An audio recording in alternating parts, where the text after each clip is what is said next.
Hello friends, welcome to ஜெய்த channel. முகத்தில் இருக்கிற கரும்புள்ளி மறையிறதுக்கு ஒரு சின்ன டிப்ஸ் பார்க்கலாம் வாங்க. தக்காளியை நறுக்கி மூக்கின் நுனியில் இருக்கும் கரும்புள்ளிகள் மேலே தேய்த்து விட்டால் கரும்புள்ளிகள் குறையும். திறந்திருக்கும் வியர்வை தூரங்களை மூடச் செய்யும் திறனும் தக்காளிக்கு உண்டு.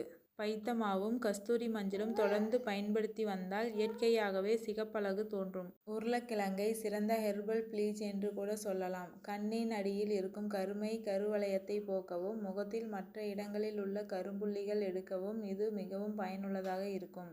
எல்லா விதமான சரும வகைகளுக்கும் ஏற்றது வெள்ளரிக்காய். இதை துருவி முகத்தில் பேக் போட்டு கழுவினால் நிறமும் கொடுக்கும், உடலுக்கு குளிர்ச்சியும் தரும்.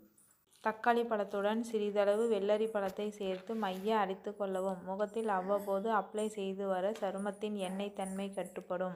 அதோடு பருக்கள் மற்றும் கரும்புள்ளிகள் தோன்றுவதை தடுக்கவும் உதவுகிறது. கூழாங்கிழங்குடன் கஸ்தூரி மஞ்சள் சேர்த்து பொடி செய்து வைத்துக்கொண்டு தினமும் சோப்புக்கு பதிலாக தேய்த்து குளித்தால் முகத்தில் உள்ள ரோமங்கள் உதிர்ந்துவிடும்.